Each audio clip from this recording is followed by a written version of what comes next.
Y quiero contarles que hace 3 años se cumplió el aniversario número 50 de la guerrilla del Che Guevara en Bolivia.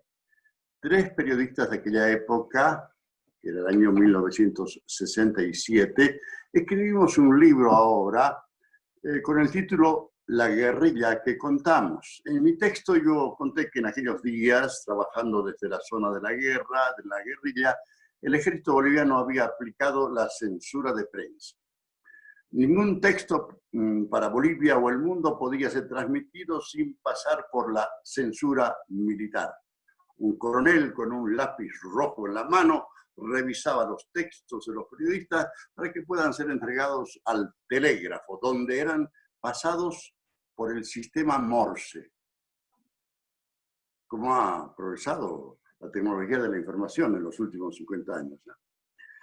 En la presentación pública del libro, una periodista joven me preguntó cuál era la diferencia entre aquella censura de 1967 y la que estaba aplicando en ese momento, en el año 2017, el cocalero Evo Morales, medio siglo después.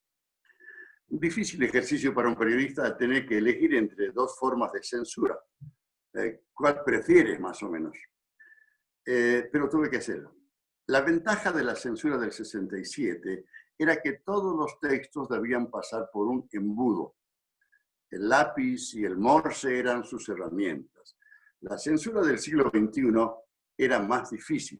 Los medios de transmisión se habían multiplicado hasta convertirse en un tsunami de información.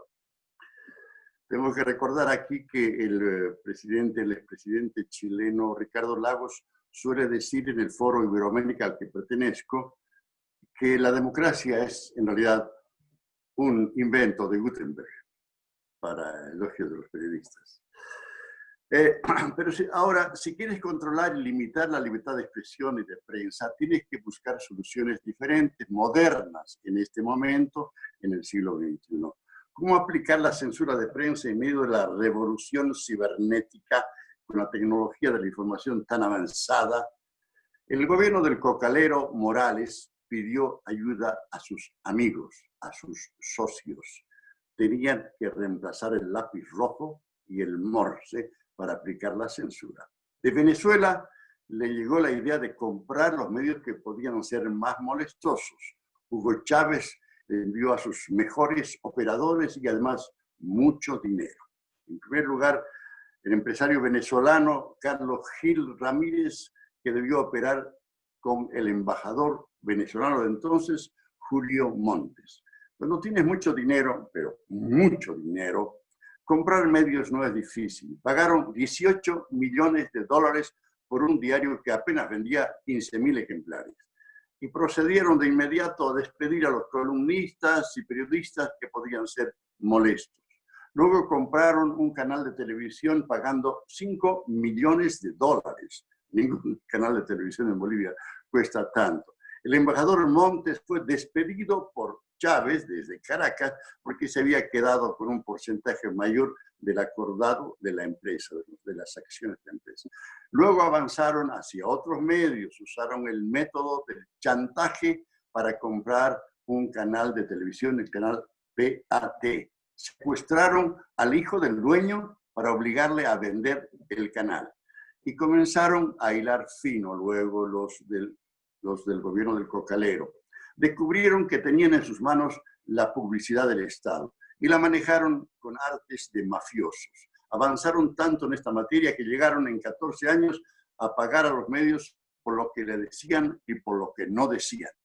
Es decir, les pagaban por lo que decían y también por lo que no decían. Ganas dinero si dices algo y ganas dinero si no dices algo. Para los medios que no estaban dispuestos a ser vendidos, descubrieron que existe el método de la presión tributaria. Enviaron funcionarios de la Oficina de Impuestos a los medios más importantes. No les dejaban pasar ningún error, les aplicaban multas por cualquier cosa. Cuando un medio difundía información incómoda para el gobierno, recibía multas. Si obedecía, pues ninguna multa. El director de un diario de La Paz ofreció a los agentes del gobierno la venta de un diario.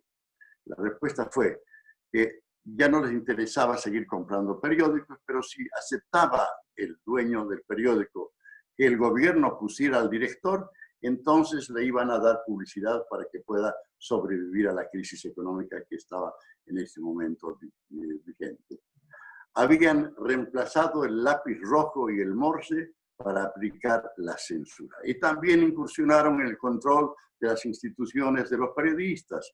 Cuando la Asociación de Periodistas de La Paz había decidido concederme el premio nacional, el gobierno del cocalero Morales se opuso. El argumento fue que yo era un enemigo del proceso de cambio. Y cuando me dieron el premio Libertad, el gobierno decidió iniciarme un juicio. El propio Morales me inició un juicio. Yo ahora les tengo miedo a los premios. Cada vez que me dan premios, hay alguna amenaza de parte del gobierno. En suma, que yo prefiero la censura franca, abierta, que se aplica con un lápiz rojo. La otra, la censura aplicada por el cocalero Morales, era siniestra, ladina, solapada. Pero quedo convencido de que si el Che Guevara hubiera triunfado en su guerrilla acá, ahora tendríamos en Bolivia una dictadura como la cubana, pero quizás no llegaríamos por vergüenza a ponerle Juventud Rebelde a un diario sumiso que solo repite lo que dicen sus amos. Y por último, quiero mencionarles una cosa que me preocupa.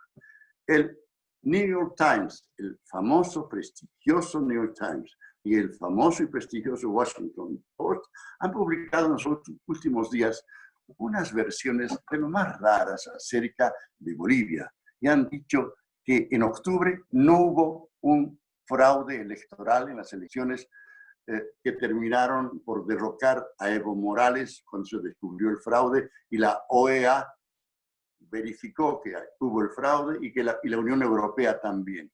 Entonces a mí me preocupa esto de que semejantes portentos de los medios de comunicación, New York Times, Washington Post, hayan dicho que no hubo fraude en Bolivia. Me preocupa, ¿por qué? Porque yo sé que la transnacional del crimen organizado, como la llama el presidente Iván Duque de Colombia, a esto que también le llamábamos el Foro de Sao Paulo o el Grupo de Puebla y todo eso, la transnacional del crimen organizado tiene mucho dinero, pero mucho dinero. Yo espero que estos ejemplos de periodismo internacional, como el New York Times y el Washington Post, no hayan sido tentados por este dinero de los narcotraficantes que operan en la región. Eso es todo desde Bolivia. Chao, hasta luego.